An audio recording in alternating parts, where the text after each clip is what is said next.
thanks all for being here. I know this was like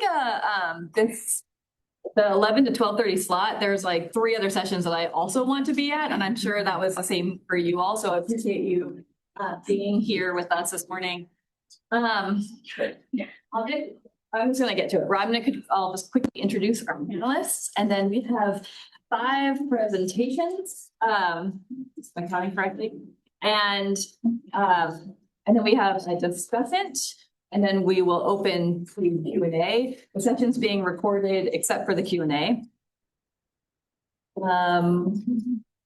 That's all the housekeeping we get to at this point. I'm Lauren Reese. I direct the Environmental Security Program at the Simpson Center, which is based in Washington, D.C. I'm going to go ahead and do some bios, and then if you all want to add to those, you're welcome to. Marta Furlan will be our first speaker. Marta is a senior program manager for research at Free the Slaves, which is an international human rights NGO. She's also a research fellow for climate change and conflict at Accept. She has a PhD in international relations from the University of St. Andrews, where her research focused on armed non-state actors and civil conflict dynamics. Her research interests also include the human rights impact of climate change with a special focus on Indigenous communities. We'll hear second from Gino Martinez. Gino is a PhD candidate here at the University of Ottawa in international development. He has experience researching the impacts of mining development in the Andean region and has conducted fieldwork in Peru, Ecuador, and Chile. His doctoral research examines indigenous dissents and contestation around the future of lithium extraction.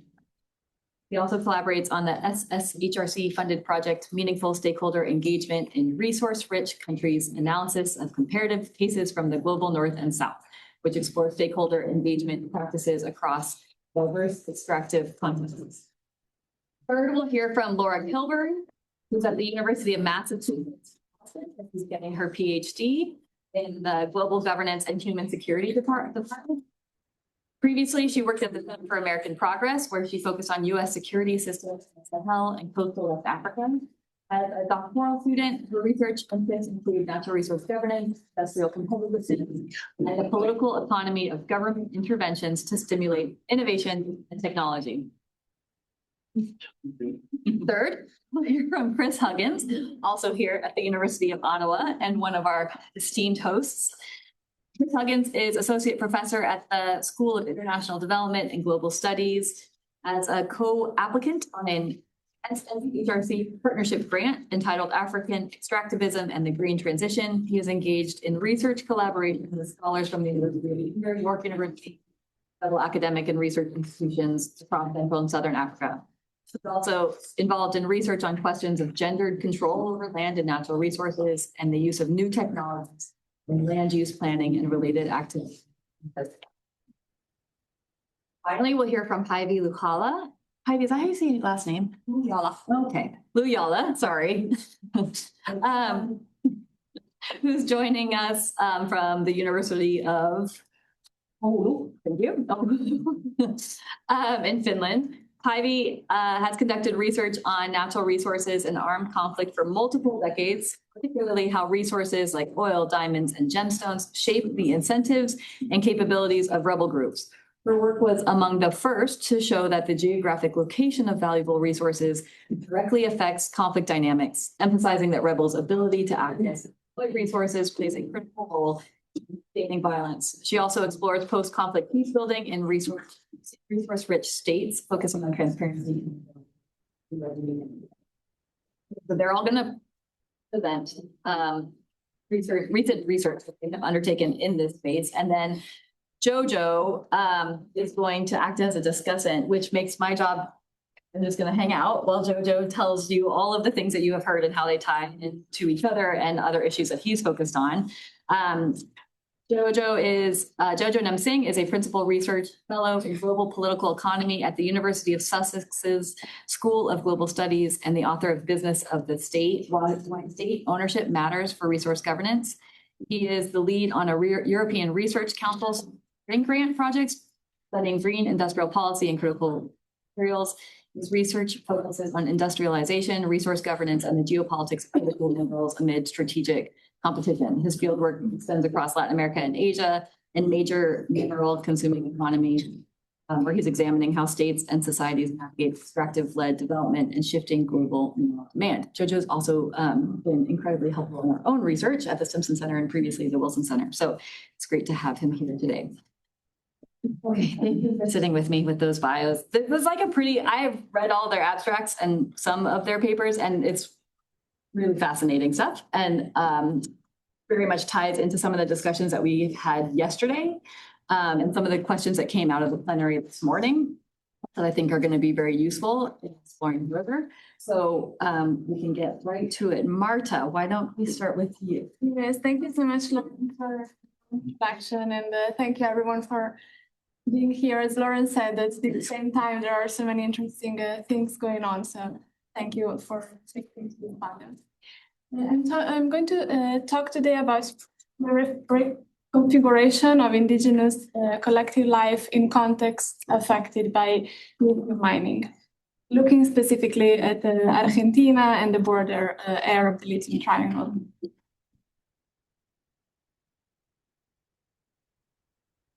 This matters, as we all know, because with the intensification of the climate crisis, the global demand for critical minerals is rising, lithium being one of them, and the location of these critical minerals overlaps with the lands that are used, inhabited, or claimed by different indigenous peoples. And according to data available, 54% approximately of critical mineral projects are currently interesting these ancestral territories, which puts indigenous communities at the forefront of these issues. And a prominent example of this comes from the Lithium Triangle, which many of you, I'm sure, are familiar with. So this area at the intersection between Argentina, Chile, and Bolivia, which is also an area inhabited by different indigenous communities like Atacameños, Quechua, Colla, and Aymara. And the rapid expansion of lithium mining is reshaping the ways in which some of these communities interact within within the community and across communities. And this is kind of what I'm focusing with this on research. Honestly, it wasn't the original intention. That's why actually in the program, the title of my presentation is different. But then when I went there and I started to interact with the community, I was like, okay, I'm looking at the wrong thing. That's when this project took a different direction. And that's also why it is today less advanced than I hoped it would be, but more exciting, I think. So what I'm looking at again is how the expansion of lithium mining in the Lithium Triangle is reshaping relations within and across. To collect data, I visited Jujuy in the northwestern part of Argentina, doing interviews, focus group discussions, and non-participatory observation, plus, of course, reviewing whatever information available, different social media coverage, indigenous social media, of course, in English and Spanish. What I find are two main things. The first thing is that lithium mining acts as a simultaneous force of fragmentation and recomposition in indigenous communal life. On the one hand, what is happening is that new cleavages and intentions are emerging within indigenous communities, between those that are adopting a more pro-mining attitude and those that are opposing mining. So there are very different views within the same communities, at times even within the same households.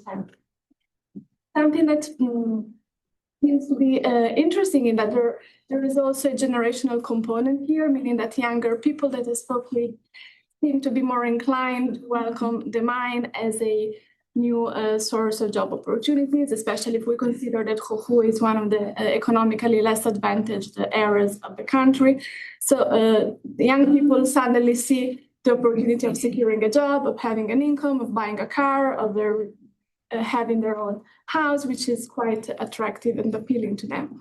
While older generations are more inclined to see the long-term harmful consequences that this may have. They see it as a threat to their traditional livelihoods, their spiritual and cultural practices, and they are afraid that in the long term, the lithium will be over, the mining companies will go and the desertification and displacement will be all that remains.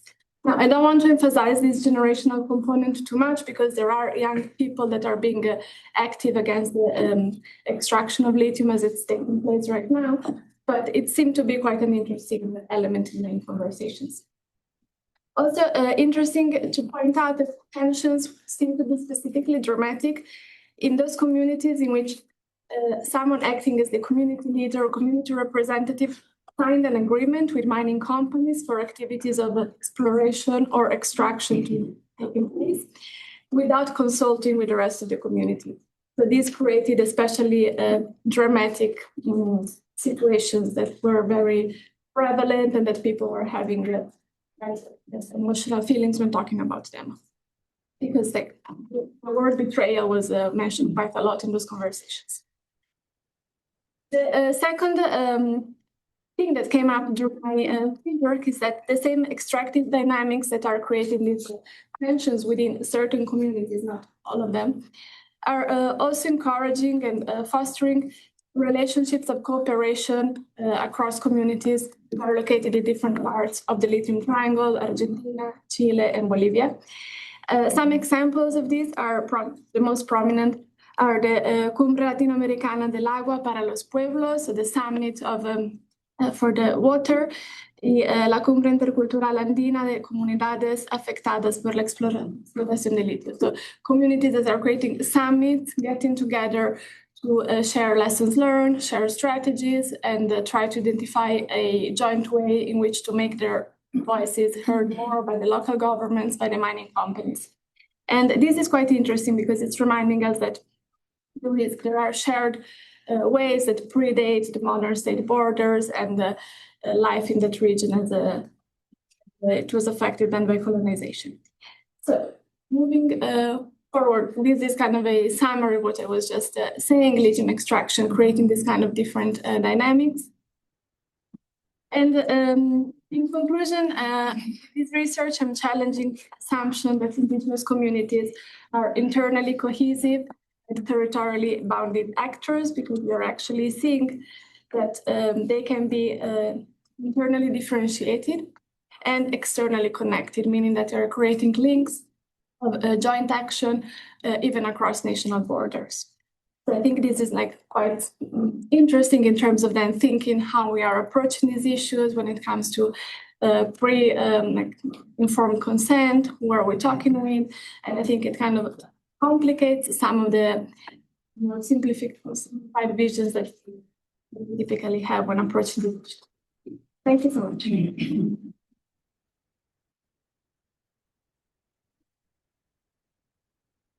You set a high bar for sticking to time.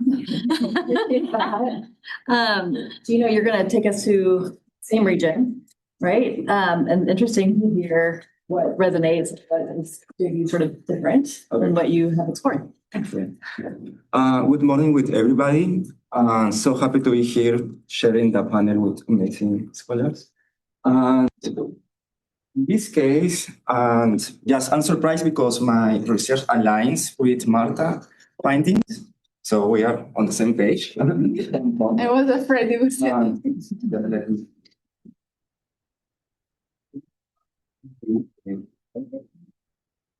Okay. And in this presentation, I will discuss the other side of the moon of environmental peacebuilding. I'm just gonna discuss about a case of failed environmental cooperation in the Salar de Atacama. And Try the color again. okay, cool. And the Salar de Atacama is located in northern Chile, and it's one of the world's lithium reserves, and at the same time, it's a unique home of high evaluant ecosystems in our desert. And this is the Salar de Atacama on white, and all of this is the Atacama, in yellow is the Atacama Basin. There are around 25 Atacameños indigenous communities across the Atacama, Salar de Atacama Basin. There are southern indigenous communities and the northern indigenous communities. There are two lithium mining companies that have been operating since almost half a century in the southern signs close to the southern indigenous communities. And this is important because southern indigenous communities, there are almost 5 communities. They have demand environmental impacts and damage in this territory, such as water depletion, environmental impacts on wetlands and meadows in the southern side. So it's important to recognize the impact of lithium extraction in the southern side of the Salama Atacama Basin. And these are pics from my fieldwork. This research is one chapter of my thesis. It's based on ethnography, fieldwork of indigenous consultation hearings, and almost all the last year, and doing no participant observation. This is, for example, one of the communities in the north. And this is, for example, this community from the south. You can see the salt flats on the right. Okay, and as part of the expanding lithium extraction frontiers, in 2023, the Chilean government launched the National Lithium Strategy, aiming at expanding lithium extraction in the Salar de Atacama until 2060, for more than 40 years. And as you see, it's the ex-president, Gabriel Boric. He says that it was a unique opportunity for Chile to improve economic development of the country. And as part of the National Lithium Strategy, the Chilean government carried out indigenous consultations. And this is one of the pics. Atacama indigenous communities are so organized. They have a communication office, and this is part of the newsletter of them that they describe the consultation process in their own newsletters. So this is like part of the newsletter. And under these consultations, one of the key issues that they discussed was the creation of the fund of the Salar Atacama. And this is really important. This is how it looks at consultation. This is just a meeting with the state, and this is meeting between indigenous people before the meeting with the state. So they try to get some consensus before the meeting with the state. Okay, just before I just. When I was in the meeting, I was really surprised about many tensions and difference between indigenous communities. That's something that I was really surprised. But despite the tension and different interests between indigenous communities, I really expect that the environmental protection funds gonna work as an environmental institution to foster indigenous cohesion, to gather all indigenous communities. And however, it didn't happen. So despite the concern about environmental degradations, I really expect cohesion between indigenous communities to push the environmental fund as an institution of environmental cooperation, but it didn't happen. And communities failed to reach an agreement to constitute one single indigenous frontier instead of managing the fund. And so that led me to pose the question, why did environmental protection not become a source of social progression? And my argument is that environmental protection funds didn't generate social cohesion because environmental protection is shaped by politics of territorial fragmentation, rooted in the uneven development produced by lithium extraction in the Salar Atacama. So just spinning around kind of theoretical insights to try to understand this situation, I think that David Harvey help me to understand this environmental relation. And this is like one extract from David Harvey notes towards theory of geographical development.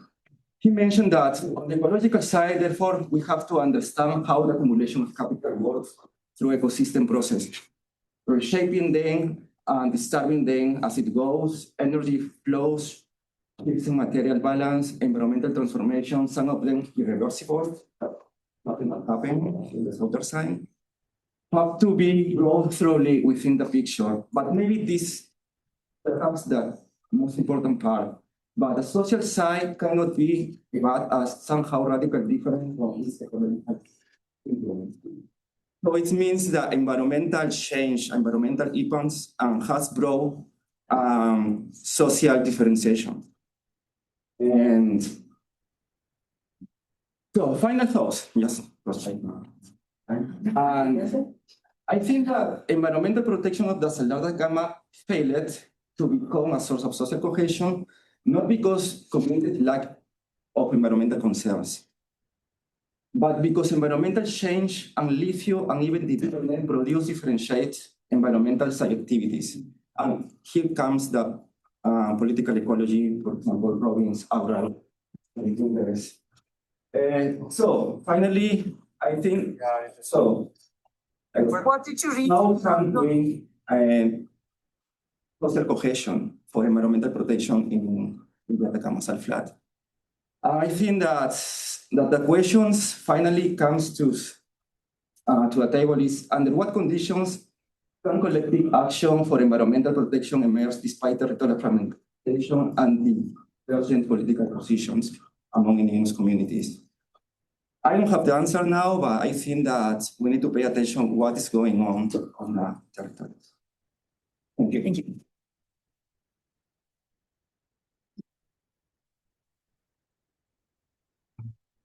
Eugenio, we're gonna move now to Laura's presentation. Gosh. All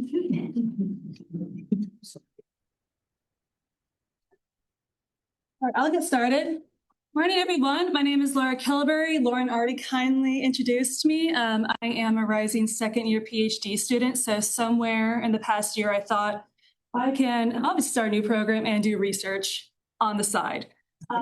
This is an evolving, just being upfront, this is an evolving research idea and concept, and I'm really excited to be up here with my fellow panelists. So this topic starts with the longue durée. Whoever has much less clumsy French than I knows that that means the long view. So I'm interested in looking at the long view of how what we're seeing today in government's doing can kind of be traced back to changes in the governance instruments of how governments can govern actually their mineral extraction. I'm going to be looking at Mali and Niger. And my question starts with a puzzle. So in late November 2025, two military governments in Mali and Niger made opposite decisions about really valuable foreign-run mines companies in the same week. I find that fascinating, mostly because up to that point, Mali and Niger, while distinct, did have very similar governance practices, very similar rhetoric on foreign mining companies. So on November 24th, Mali and Canadian company Barrick signed a settlement ending a two-year fight over the gold complex. Charges were dropped, 4 employees held for about a year were released, 3 tons of gold were returned. Barrick withdrew its arbitration case and accepted Mali's 2023 mining code and paid about $430 million, got its mine back with a 10-year permit renewal. So the deal changed, but the company stayed. That very same week, Niger did the opposite. 5 months earlier, it had nationalized the Sumer uranium mine at Arlit, ending more than 50 years of French control. Now, a convoy of roughly 1,000 tons of uranium was being trucked south. It went ahead, even though there was an international tribunal that had ordered Niger that September, so a few months earlier, not to sell that uranium. And on state television on November 30th, Niger's General Tiani said the uranium would be sold essentially to whoever wants full independence. So that kind of led me, as a typical first-year PhD student, you start with the why question, right? So like, why did these similar, on the surface, military regimes adopt really different strategies or instruments towards the foreign extractive companies? As I, of course, in all my free time that you have as a first-year PhD student, began looking, I ended up more looking at the how, specifically the instruments that were used. So I will start with what each country heritage, going back to the longue durée, the long view approach, if you will. So Mali's gold sector, while ancient, is the industrialized section of it is actually very young. Built in the 1990s, just after the World Bank pushed Mali to open up by a whole crowd of foreign firms. Barrick, the Canadian company in the recent fight that I'm focusing on, is just the biggest of many. Comparatively, Niger's uranium is the opposite. Niger was a French colony. Uranium was discovered close to Arlit by France in 1957, just before Niger's independence in 1960. And this became one French state company now called Orano. So it's built really decades and embodies the colonial past. But I think that the governance instruments used have a history themselves. In Mali, the 2023 mining code was established by the military junta, is just one step in 30-year march toward more state control. The original 1991 law gave a lot away, a 3% royalty, multi-year tax holidays, and a long stability clauses that froze the company's terms for decades or more. But each later code clawed a little bit back. By 2019, Mali has shortened those guarantees and laid the legal groundwork for a state holding company. But the 2023 code is a culmination, royalties up towards 10%, the states stake up to 35%, tax breaks gone, and stability clauses abolished, and gold now required to be refined inside Mali. Niger's path was a bit different. Its leverage historically came from renegotiating contracts, sort of like the 2006 code that raised royalties towards 12%, and a 2014 deal with the French operator. So when each junta had arrived in the 2020s, Mali had a tradition of, I would say, tightening the law, and Niger's instinct was to go straight to the operator. Once the fights began, both governments reached into the same toolbox in roughly the same order. Mali used its new code, I would argue, as both a carrot and stick, set up a renegotiation committee and went company by company, most folded. But Barrick was a holdout. It got the full treatment, if you will. Niger, by contrast, passed, at the time, no new code, but that has since changed. It's kind of just let Orano's agreement expire and began canceling permits. But both did escalate, running audits, changing and demanding huge sums. Mali's was more of an accounting claim, a tax audit alleging hundreds of millions in unpaid taxes, a big bill to Barrick, somewhere between $300 and $400 million. And Niger was more accusing, rightly so, Orano of theft, saying that Orano had taken 86% of all uranium that had ever been sold from the mine, and only paying around 63% of it. Both then also blocked exports of for Mali uranium for Niger in late 2024. Both arrested executives, and both also physically seized the resources. But they did split. So in June 2025, just 4 days apart, both governments took the mine from the operators, but in different legal forms. So Mali used a court. On June 16th, a commercial court placed the Barrick mine under a temporary 6-month state-appointed administrator, who even restarted about a quarter of its own capacity. I think the word temporary matters there. So that's more administration, not necessarily confiscation, leaving a door open. Comparatively, Niger used a decree. On June 19th, the Council of Ministers simply nationalized the mine. Not a simple act, I should say, transferring everything permanently to the state instead of a brand new state company to replace Orano. So Mali pressed pause, Niger kind of pressed delete. Similarly, at the international level, both companies went to the ICSID, which is the World Bank's arbitration court. Mali bargained inside it. Barrick ended up dropping its case as part of that November settlement. Niger defied it when the tribunal ordered Niger not to move the disputed uranium. Niger trucked 1,000 tons out of the country anyway. So what we kind of see is the same impulse, same toolkit, but one has a bit of reversibility and one is more of an outright seizure. So why does this matter? What's the point? To what effect? Let's start with the states. So Mali's strategy did pay off in cash. Mining revenue jumped more than 50% in 2024 and hit a record of about 1.5 billion in 2025. So that's real money. That is real political leverage. But it did come with a cost. The Barrick mine shut for most of the fight. Mali's gold output fell nearly 23% in a single year, and that one mine collapsed from over 22 tons to about 5. So the state captured more value per ounce while destroying a lot of the ounces and also spooking quite a bit of investors.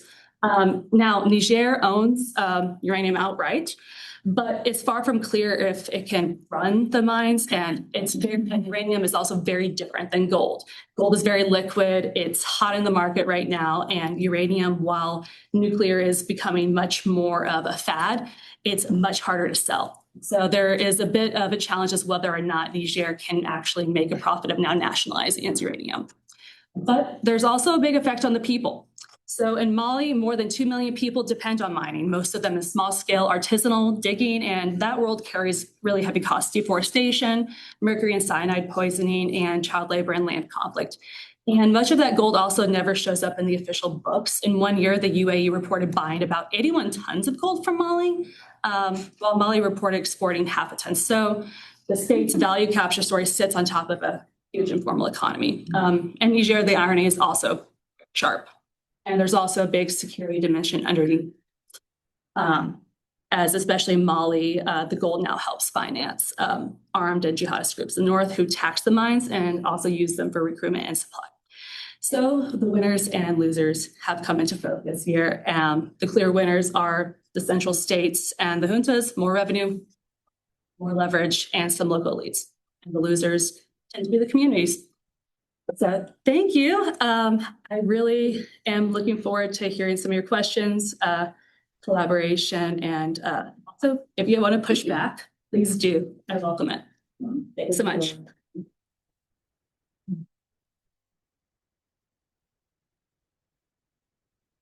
Hey, Chris. Okay.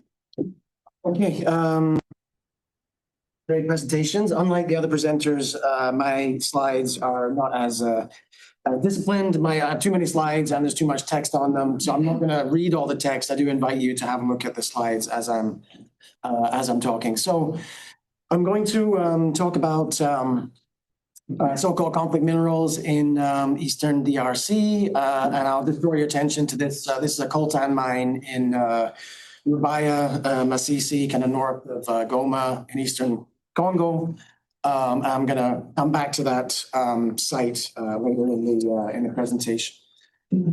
Okay, so just I think a couple of things to point out here, just in terms of context, and it's been pointed out actually in some of the panels. I saw a great panel yesterday.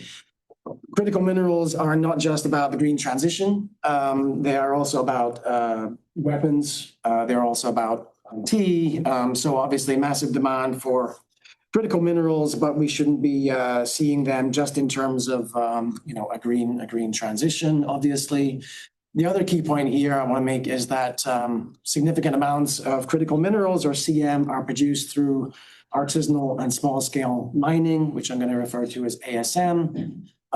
So many, especially in the DR Congo, right? There's about 2 million ASM personnel, people earning money directly through ASM in the DRC, estimated. So in terms of, again, context, a lot of this you'll already know. We know that China, dominates the extraction and certainly the processing of many critical minerals. In terms of African countries, China has invested massively. Chinese companies have invested massively across the continent, including in the DRC. And over the past decade, most of the Western firms in the DRC essentially sold out to Chinese interests. And partly, I think we have to also consider this question of conflict minerals, which I'm going to come to in a minute, and reputational risk, right, for Western companies associated with perhaps human rights abuses or risks of associated with armed conflict and maybe low-level conflict as well in terms of conflicts with local communities around mine sites in Eastern DRC. So reporting from, the Enough Project and maybe Global Witness and other organizations may also have kind of prompted some Western companies to withdraw from DRC, arguably. So moving around still in terms of context here, the DRC, as I'm sure you know, the east of the DRC is currently basically under occupation. There is a rebel movement, M23, which is formed of mostly Kinyarwanda-speaking people in the eastern DRC, and it's very well documented that it's supported by Rwanda, right, including between 3,000 and 7,000 Rwandan troops on the ground in eastern DRC. So eastern DRC, especially North and South Kivu, are the home of the giant coltan mine that I had on the first slide. In Walikali, a bit further away, you have, I think, the world's biggest tin mine, Nissie. You have lots and lots of gold, lots of silver, lots of other very, very valuable minerals. So the question is, to what extent, first of all, in terms of context, is this war about minerals, right? And I would argue that given the long-standing conflicts in the Eastern DRC, sometimes with the direct involvement of the Rwandan government, sometimes without, minerals are not a root conflict, not a root cause of conflict in the Eastern DRC, right? And there was a little bit of evidence in this current, most recent manifestation of conflict in the Eastern DRC. The M23 rebels didn't move straight away to control mining. They kind of consolidated power, and mining was like a kind of a secondary step, although they are making a lot of money through mining at the moment. So I'd argue that in terms of, and again, Philippe talked about this in his, in his keynote, I would say that critical minerals and other minerals in Eastern DRC are not a root cause of conflict, but they are sustaining conflict. So, of course, they generate massive amounts of revenues, which can be reinvested in troops and armaments, et cetera. So Rubaya, that's the big mine that I showed you in the first slide, which is mostly ASM. All those miners are now paying a 15% tax directly to these rebels, the M23, right? So, also, in terms of the context here, DRC has been, and the broader Great Lakes region, Rwanda in particular, Burundi, et cetera, have been almost like a laboratory for different kinds of mineral governance instruments, right? So just to focus in on one of them, and I'm not going to go through this typology here I have on the slide, perhaps the most important one for understanding what's going on in Eastern DRC now is the ITSCI scheme, which is kind of a due diligence scheme meant to certify conflict-free forms of tin, tantalum, coltan, and gold as well. It's now expanding to other minerals as well. So this is essentially a way of validating certain mine sites which are meant to be free of the presence of armed groups and free from the most extreme kind of forms of labor exploitation, child labor, et cetera, et cetera. So it's a scheme which has been explored and critiqued by people like Christoph Vogel, who's done some excellent work on this. And I find it interesting that, depending on your perspective, you can be very critical, as I have been as well, looking at all the loopholes and the ways in which different actors have kind of laundered minerals associated with armed groups through this ITSCI scheme. However, On the virtual day of this conference, Armel Onganzi from Impact made an excellent presentation looking at, for example, the ITSC scheme and others in Eastern DRC, pointing out that 3,000 mines have been validated as conflict-free, and that there have been a reduction in the presence of armed groups in many mine sites in Eastern DRC because of some of these schemes. So I think we do have to kind of be pragmatic in looking at the successes and challenges to some of these schemes. However, coming to the kind of heart of the presentation here, the EU has a memorandum of understanding with Rwanda, which, as you remember, is involved in the occupation right now of Eastern DRC.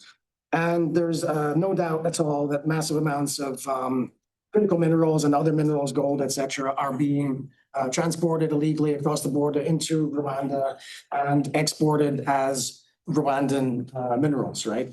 Rwanda has many types of minerals, but smaller reserves than the DRC. So it's very clear, given the scale of what is being exported from Rwanda, that significant amounts of minerals are being smuggled from Eastern DRC, which is now controlled parts of it by Rwanda's allies M20. So the EU has, a range of instruments and laws and policies which are meant to basically stop EU companies from purchasing so-called conflict minerals. Right? But there are certainly gaps. So, for example, the EU has a list of conflict-affected and high-risk areas, which really focuses on countries in conflict, but not on the neighboring countries, such as Rwanda, which are obviously key routes for exporting some of these so-called conflict minerals. So it's a very strategic issue for the EU. The EU is not only a consumer of critical minerals, but is also part of a broader strategy by, for example, the US and the EU cooperating on the Lobito corridor, a big transport corridor in the DRC. And the EU has its global gateway strategy, constructing infrastructure as a response to China's Belt and Road strategy, bearing in mind that China basically controls at the moment, the purchase of the exploitation of coltan and other resources and cobalt, in DRC. So the EU Rwanda Memorandum of Understanding still stands. And despite the EU imposing sanctions on senior military commanders in Rwanda and the head of Kigali's state mining agency, the MOU has not been suspended, right? So the EU is still ready to purchase minerals from Rwanda, despite ample evidence that many of these minerals, not all of them, but many of them are smuggled from conflict areas in Eastern DRC. So I'm not going to read all of this out, but these are some of the different kind of sources which suggest that this is the case. Okay. Chris, you've got 1 minute. Yeah. Okay. I can be short. No, You have a whole other the other key point I want to make here is around the Washington Peace Agreement. So, as I said, China has basically taken over especially in the cobalt sector, exploitation of minerals in the DRC. As we know, the U.S., Trump sees himself as a peacemaker.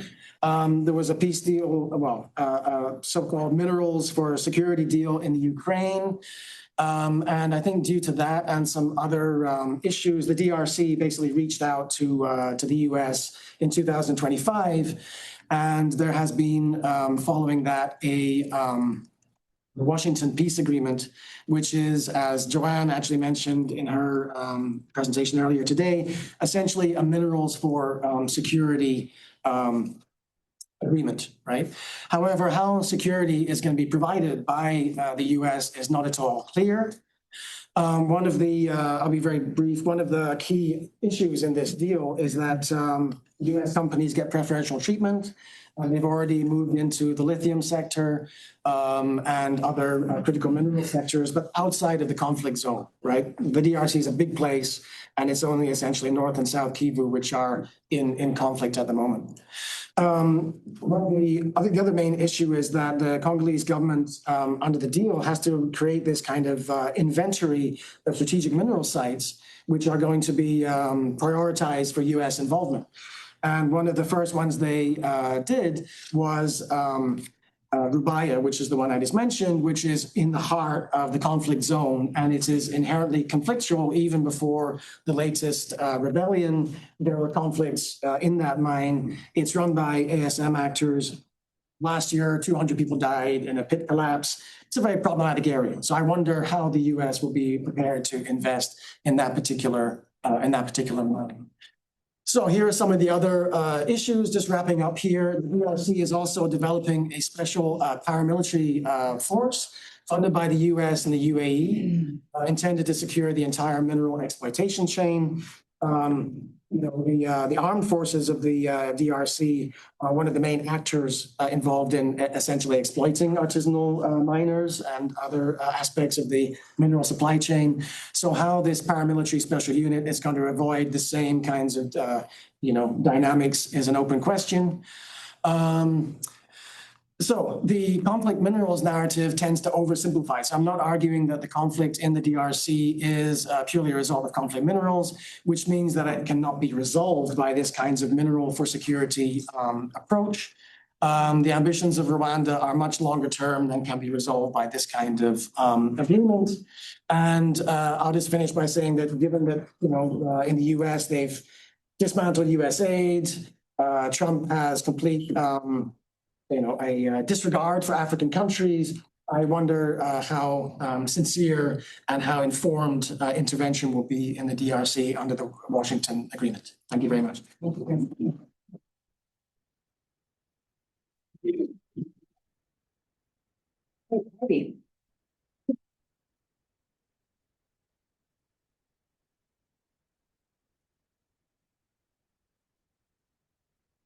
I asked to be the last one. That's really nice because while most has been said, my topic is very well introduced.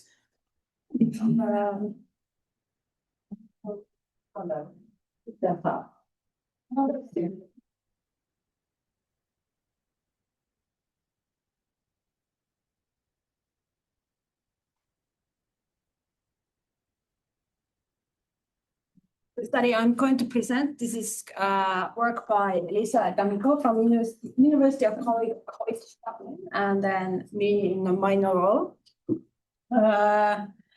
This is very different from all the other studies because this is based on quantitative data and running regressions. And as already have been said about the transitional minerals and how they can contribute to population conflict, I'm not going to repeat that. I'm just pointing out that Africa holds lots of these research, so that's why we are looking at Africa in our study. And the conflict literature says that, these type of minerals can fuel conflict. So the question that we ask in our work is that does the governance structure of these specific minerals actually have something to say about the outcome, whether there is conflict or confrontation? We look at so we have divided some of these minerals according to under which kind of structure they are governed. So we have the tantalum that Chris talked about. There are lots of schemes, different types of schemes try to control the supply chains as well as the location where they are mined.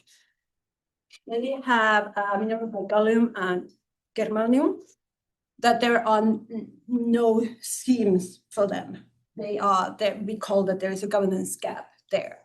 And then we have types like platinum group metals, where most of those are found in South Africa and Africa, and there is very strict national policy on that.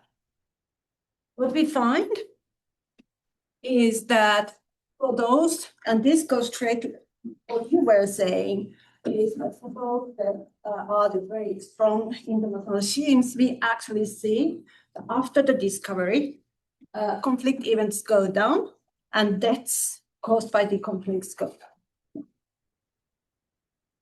For those that there are in a way, no governance structures, you see that, okay, conflict events sometimes go down, but the deaths go up. So the severity of the conflicts go up. So there are perhaps more on the stake.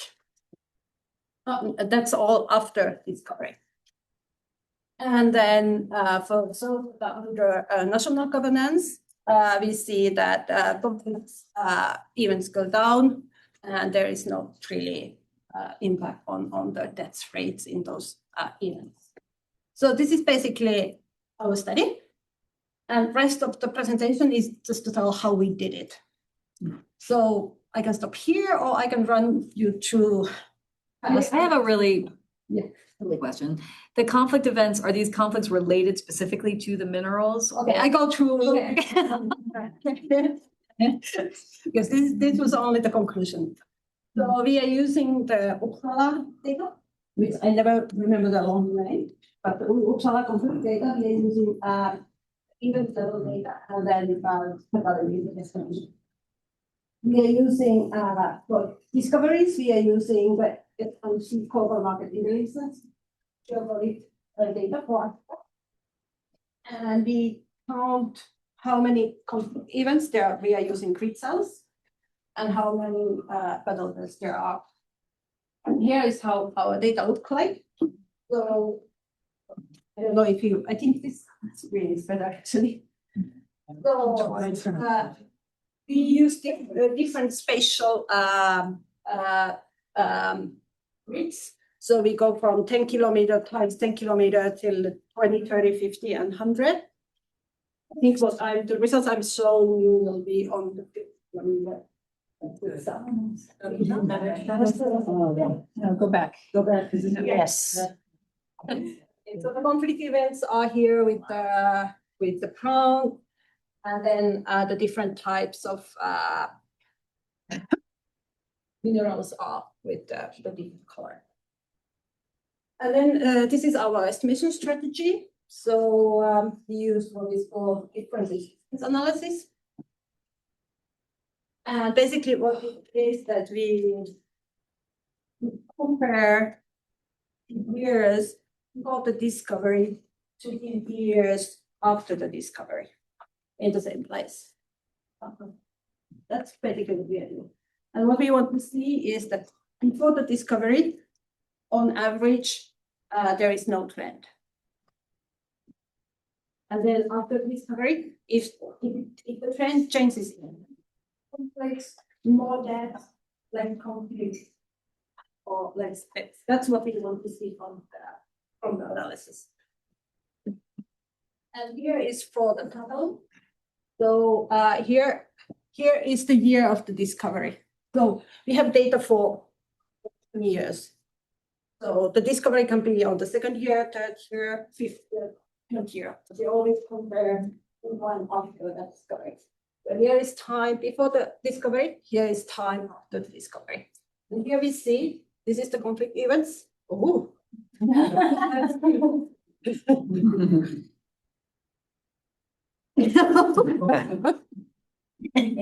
Professor mode. Yeah. I call like first graders into school. I didn't have this restaurant to school. So here we see that after the discovery, then events go down. So they are under this this line, horizontal line here. And we see that let's go down as well. I'm too old. So here are the government guidelines that were the governance act, and here we see that there is tendency at that the conflict events, the number perhaps go down after some years, but if you look at the death, they go up. So one possible explanation that there is kind of those small, not very intensive conflicts going around, but when there is conflict, then the stakes are high. And this is then for the. So what the test is that minerals do not necessarily make conflict. It's possible that the governance mediates that's governance type and has a lot to say whether there is a conflict. But if there are gaps in the governance, that might create new risks. And we might have some new blood coming up. Thank you.